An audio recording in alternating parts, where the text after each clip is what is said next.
اسی طرح وہ واقعات جو ہیں ایک کے اوور لیپ کر رہے ہیں، ایک کے بعد دوسرے بس تیسرا. تو یہاں پر ایک اس کا دوست ہے جگو، اس کی محبت کی کہانی بھی ہے بڑی خوبصورت. ایک سردار لڑکی سے ہی اس کی محبت کا واقعہ ہے. جو شامیں ہوتی ہیں شادیوں میں، بیاہوں میں کے مناظر ہوتے ہیں، اس میں لڑکیوں کے لڑکوں کے جو چھیڑ چھاڑ ہوتی ہے وہ چلتی ہے. تو سحری کا وقت تھا اور یعقوب ایوان اپنے بیلی جگت سنگھ، اس کا بہت اچھا دوست ہے یہ، اور یہ جب جنگ سے واپس آتا ہے تو 8 کے ٹولے میں سے صرف ایک اکیلا یہ بچا ہوتا ہے. یہ کا مطلب یعقوب ایوان. تو جگت سنگھ جو ہے یہ کسی وجہ سے جنگ میں نہیں جا سکتا، جنگ میں جانے سے بچ جاتا ہے. تو اس کی محبت کی کہانی جو ہے اسے نہیں پتہ ہوتا، تو وہ بھی بعد میں سے پتہ چلتا ہے، تو اس سے بہت دکھ اور بہت اپنے دور رہنے کا احساس ہوتا ہے. بہرحال سحری کا وقت تھا اور یعقوب ایوان اپنے بیلی جگت سنگھ کے ساتھ گاؤں کے ایک مکان کی دیوار کے سائے میں کھڑا تھا. 13ویں کی چاند کی رات تھی. گاؤں کی دیواریں اور گلیاں ایک بے اصل سے دودھیا رنگ میں رنگی ہوئی نظر آ رہی تھیں. باقی سارے گاؤں پر بھو کا عالم تھا، سوائے اس کونے کے جہاں مکان کے کوٹھے پر لڑکیوں کا ایک چھوٹا سا جھرمٹ چاندنی میں بیٹھا تھا. اس گروہ کے بیچ سے اونچی سرگوشیوں اور کھیکھی ہنسی کی آوازیں آ رہی تھیں.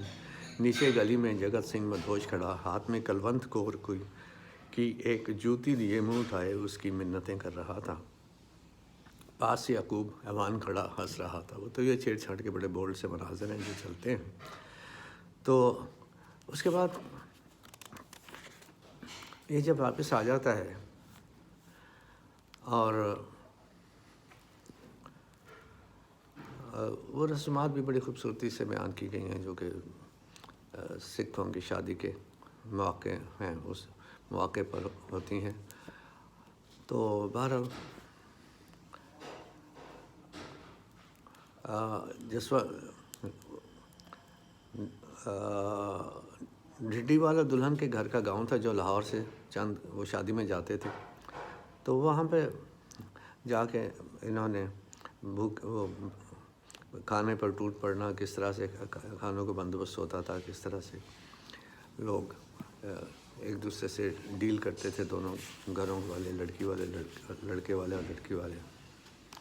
تو اسی میں کہتے تھے کہ وہ اسے اس انداز میں یعنی آتے تھے باراتی کہ اس انداز کو، اس ریت کو، اس رسم کو بہت حیرت سے دیکھا. کہتا ہے یہ کیسی ریت ہے بھائی جی، جوان اگر زور بازو سے پتنی کو لے کر نہ جائے تو اس کی کیا عزت رہ جائے. دن ڈھل رہا تھا جب بارات ڈولی لے کر 20 میل کی واپسی سفر پر روانہ ہوئی. تو اس طرح سے ایک یہ جو کور ہے یہ نہیں اس میں جاتی، شادی میں کسی وجہ سے نہیں جا پاتی، اور واپس آ کر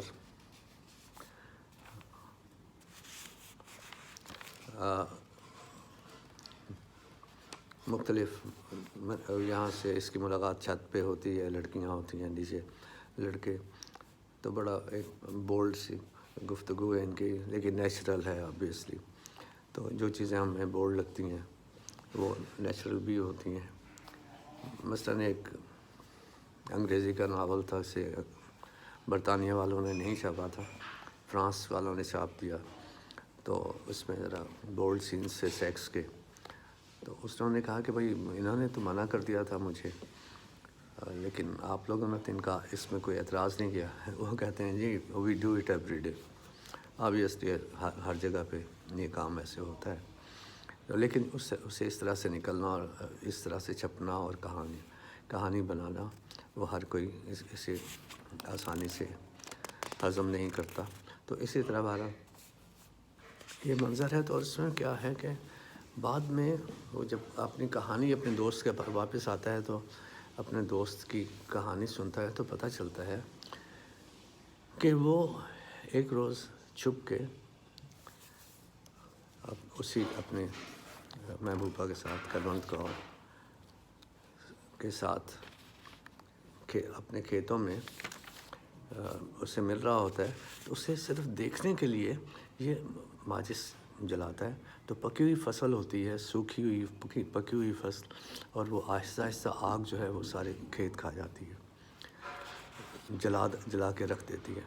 تو واپس آتے ہیں تو یہ سب لوگ بچانے آتے ہیں، تو بچانے انہیں نہیں آتے بلکہ کھیتوں کو بچانے آتے ہیں۔ تو کھیت جل رہے ہوتے ہیں، تو پھر ایک کونے سے کلونت اور جگو یہ دونوں باہر نکلتے ہیں، تو کلونت کا بھائی بھی آتا ہے، وہ اسے لے کے گھر چلا جاتا ہے۔ 2 دن کے بعد ان دونوں کو اسی جگہ پر جلے ہوئے کھیتوں میں وہ قتل کر دیتا ہے اور خود جیل میں چلا جاتا ہے۔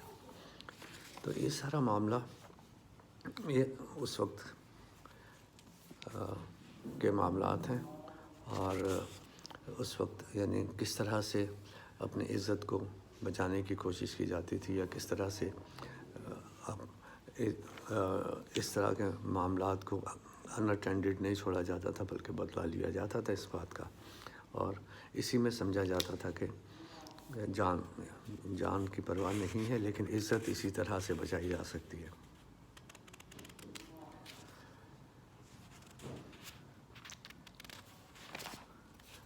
اس کے بعد پھر گاؤں سے جانے والے 8 لڑکوں میں یعقوب ایوان اکیلا ہی بچ کر آیا تھا، اس لیے باقی جو وہ اسے جب گاؤں والے ملے تو وہ بہت یعنی دوسروں کی یاد بھی انہیں آ گئی جو واپس نہیں آئے تھے، تو ایک عجیب ہمدردی کا یہ سوچے بغیر کہ کون کس مذہب سے تعلق رکھتا ہے، لیکن زمین کی جو ہے اپنائیت سب کے لیے ایک جیسی تھی، اور ان کے رشتے بھی اتنے ہی مضبوط تھے۔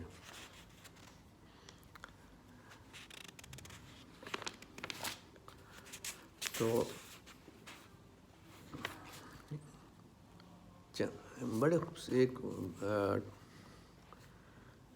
یہ جس طرح سے گاؤں کے مناظر مختلف بیان کرتے ہیں، یہ انہی کا کام ہے۔ بہت خوبصورتی سے بہت سی جگہوں پر انہوں نے چونکا دینے والے سادہ مگر بڑے یعنی باندھ لینے والے انداز میں کہانی کو آگے بڑھایا ہے اور یہ ایکسپلین کیا ہے۔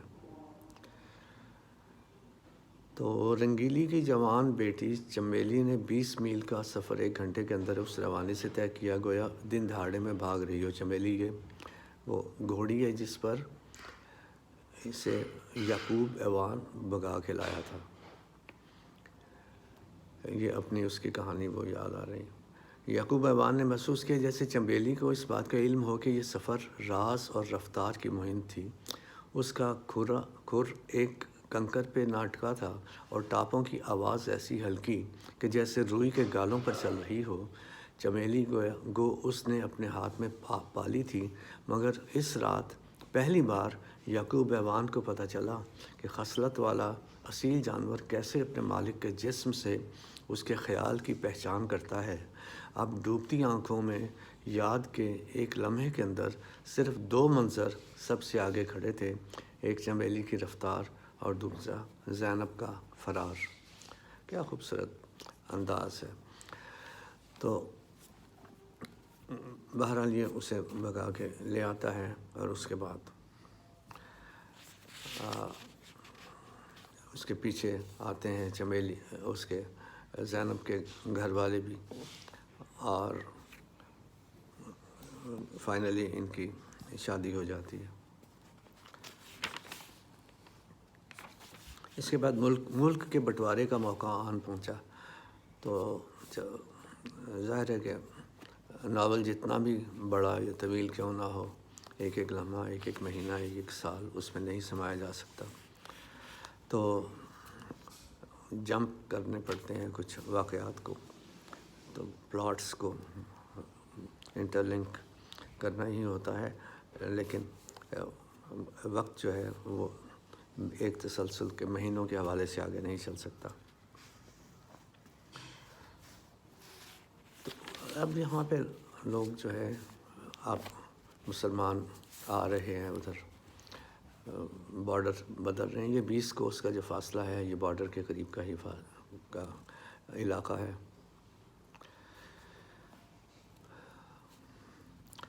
تو عورتوں بچوں کی چیخ و پکار اور انسانی خون کے نظاروں نے ہوا کا رخ بدل دیا. اس ہوا نے آگ کے شعلے بھڑکائے جو خون اور آہ و بکا کے طوفان میں شامل ہو گئے.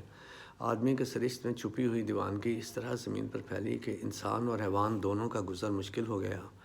یعقوب ایوان کو یاد آیا کہ اس عجیب وقت میں جانوروں کے اندر ایک تبدیلی دیکھنے میں آئی تھی. بڑے بڑے خونخوار کتے، منہ زور گھوڑے اور اڑیل مویشی منہ اٹھا کے آسمان کو دیکھتے اور گردن موڑ لیتے تھے. ان کی بے زبان نظروں میں مستقل کھٹکا در آیا تھا اور چال میں پہلو تہی کا انداز آ گیا تھا، جیسے ان پہ عیاں ہو گیا ہو کہ آدمی کے اندر ایک جان لیوا بیماری کی وبا پھیل گئی ہے اور جانور کسی ان دیکھی راہ فرار کی تلاش میں ہوں. آدمی کو قریب آتے دیکھ کر بدک جاتے اور آنکھوں میں سہم لیے پرے سرکنے لگتے. ایک ایسا وقت آیا کہ گویا ان بے زبانوں نے اپنی چھٹی حس سے اس انسانی افتاد کی پہچان کر لی اور زبان داروں کی برادری کو اچھوت قرار دے دیا. آخر وہ دن بھی آیا جب بھگت سنگھ نے آ کر کہا، فسادی ہمارے گڑھ تک آ پہنچے ہیں، اٹھ کے ہمارے ڈیرے پر آ جاؤ.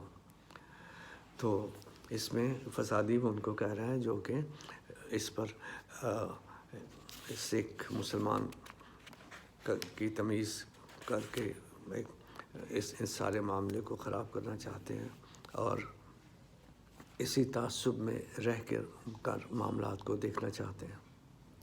تو اس طرح سے یہ ایک دوسرے کی مدد کر کے انہیں بہرحال پہنچا دیتے ہیں، جان پر کھیل کے محبت کو نبھا کر اپنی دوستی اور تعلق کا مان رکھتے ہیں. اس میں پھر ان واقعات کا بھی ذکر کیا گیا ہے، وہ جو بلوائیوں کے معاملات ہیں وہ بھی، اور یہ کہ کس طرح سے لوگوں نے اپنی جائیدادوں کو بچایا، کس طرح سے چھپا کر مختلف علاقوں میں سرحد کے آر پار سے انہوں نے اپنے زیور وغیرہ کو چھپا کر تو یہ آئے اور بعد میں اسے حاصل کرنے کی کوشش کی اور کامیاب بھی ہوئے.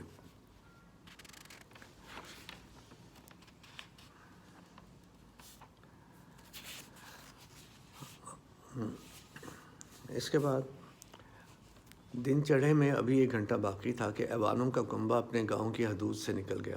انہوں نے ان کی مدد کی اور نکال دیا. سورج ایک ہاتھ اوپر آ چکا تھا جب وہ زینب کے باپ کے گھر پہنچے. دن بھر زینب اپنے حمل کو سنبھالتی پھری جو قابو سے باہر ہوا جاتا تھا. اس کے بدن کی بوٹی بوٹی پر موت کی کیفیت طاری تھی. ڈھڈی والے کی دائی اس کے پاس بیٹھی رہی. شام کے وقت اس کی حالت غیر ہو گئی. 4 کوس دور نورپور کا قصبہ تھا جہاں کی ڈسپنسری میں ایک ڈاکٹر موجود تھا. جب تک زینب کا بھائی اپنے ریڑھے پر ڈاکٹر کو لے کر آیا، زینب ایک بیٹے کو جنم دے چکی تھی. بچہ تندرست حالت میں تھا مگر زچہ کی حالت نہ سمجھی. گھر بھر کی نئی پرانی چادریں بھیگ گئیں اور اس کا خون پھر بھی نہ تھما. ڈاکٹر نے خون بند کرنے کی صحیح کی، ٹیکہ لگایا، دوائیاں دیں، مگر زینب کی طاقت زائل ہو چکی تھی. اب خاوند کا گھر چھوڑنے کے 32 گھنٹے بعد بے ہوشی کی حالت میں زینب کے بدن سے اس کی زندگی کی آخری سانس خارج ہو گئی. تو یوں یعقوب ایوان کے معطل دماغ کو دل کی ہلچل کی مدھم سی خبر ہوئی، جیسے دور کوئی دیا ٹمٹماتا ہو. کوئی آدھ گھنٹہ سکوت میں رہنے کے بعد وہ یکایک اٹھا. بازو لہراتے اور منہ سے جھاگ اڑاتے ہوئے اس نے چیخ چیخ کر زینب کے سوگوار خاندان کو کمرے سے باہر نکال دیا اور دروازہ بند کر کے اندر سے کنڈی لگا لی. پھر وہ آ کر زینب کے بے جان جسم کے ساتھ لپٹ گیا. چارپائی پر بچھا ہوا کھیس زینب کے خون، پسینے اور فضلے کی علائش سے گیلا ہو رہا تھا، مگر یعقوب ایوان کی نظریں صرف زینب پر لگی تھیں. وہ اس مردہ جسم کو اپنے بازوؤں اور ٹانگوں کے حلقے میں لیے دیر تک اسے ہلکورے دیتا رہا، جیسے اس کو آرام پہنچانے کی کوشش کر رہا ہو. پھر وہ اسے اپنے ساتھ لگائے لگائے سو گیا۔ گویا روزمرہ کی بات ہو، جب اس کی آنکھ کھلی تو دروازہ پیٹا جا رہا تھا۔ وہ ناش کو سینے سے چپٹائے چارپائی پر لیٹا رہا۔ جب دروازہ ٹوٹنے کے قریب پہنچا تو اس نے اٹھ کر کنڈی اتاری۔ باہر گاؤں کا گاؤں امڑ آیا تھا۔ یعقوب ایوان ہلکے پیروں چلتا ہجوم کے بیچ سے گزر کر صحن میں آ بیٹھا۔ تو یہ صفحہ 71 کا ابتدائی حصہ ہے۔ یہیں پہ روکتے ہیں۔ ویڈیو زیادہ لمبی نہ ہو، چاہتا ہوں کہ یہیں پہ سے روک دیں۔ تو بہرحال باقی پارٹ 5 جو ہے یہ ہم انشاءاللہ یہیں سے شروع کر کے تو صفحہ 80 تک لے کے جائیں گے۔ بہت شکریہ، خوش رہیے۔